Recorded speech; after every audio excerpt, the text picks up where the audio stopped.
لو ماشي على نظام غذائي بقالك فترة طويلة ووزنك ثبت عند مرحلة معينة ومش عارف تخسسه أكتر من كده، هو ده الفيديو اللي أنت مستناه. يلا بينا.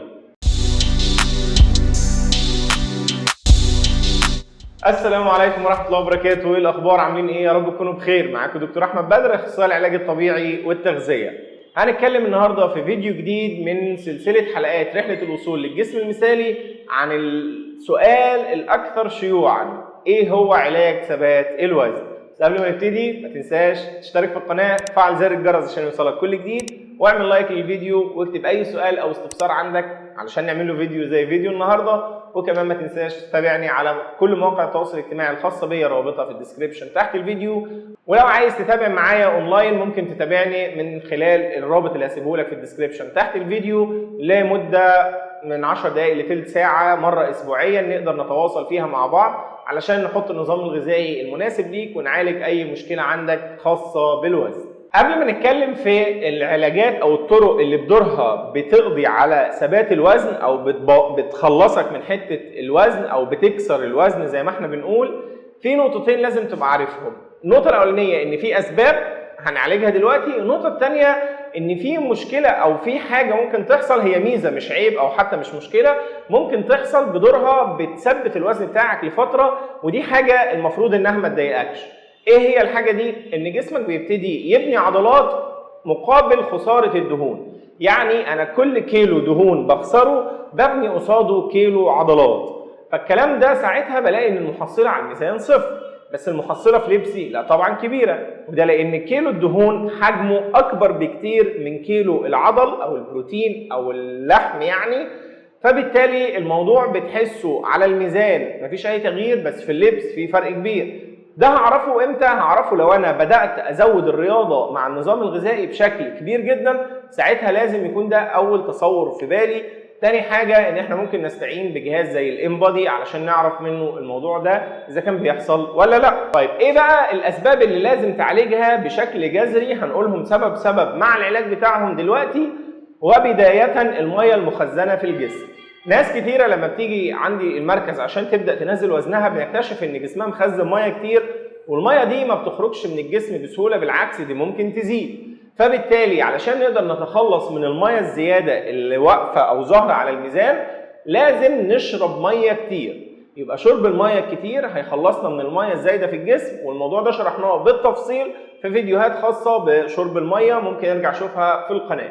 تاني حاجة انك لازم تقلل استخدامك للملح بشكل يومي، وده لان كل 100 مللي جرام من الصوديوم بيحتاج كوباية مية او بيستدعي كوباية مية تتخزن في الجسم عشان يعادل نسبة الصوديوم. فانت كل ما هتاخد ملح كل ما الصوديوم يزيد، فهتحتاج مية اكتر عشان تعادل نسبة الصوديوم، فبالتالي الوزن هيزيد وهيبقى وزن مية بس مخزنة. فبالتالي لازم تقلل كمية الملح عشان الصوديوم اللي في جسمك يقل، علشان المية كمان تقل.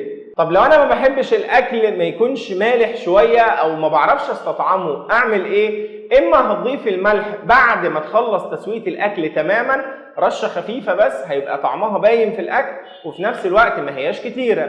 او انك تبدل الملح بالبهارات، الفلفل الاسمر والكمون والشطه وطبعا الزنجبيل والحاجات دي كلها بتدي نكهه وطعم حلو في الاكل وفي نفس الوقت ما يعتبرش فيها صوديوم زي الملح.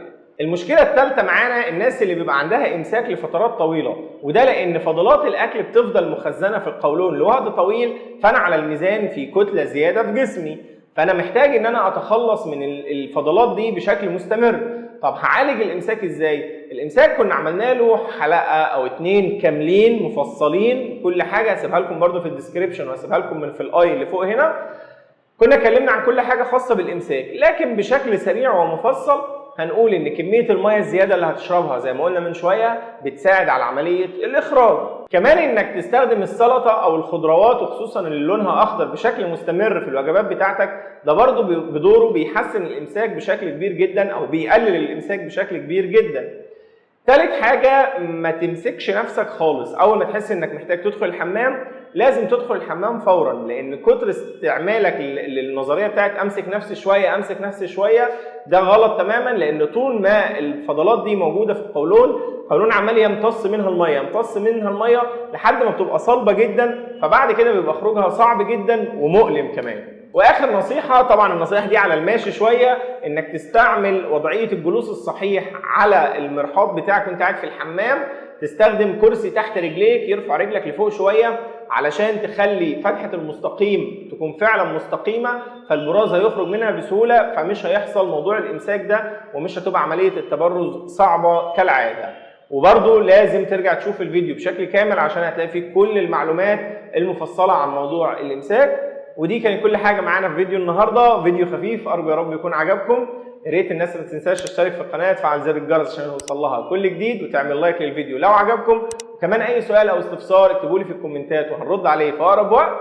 وما تنسوش تتابعوني على كل مواقع السوشيال ميديا الخاصه بينا، رابطها في الديسكربشن تحت الفيديو. واشوفكم بخير والسلام عليكم.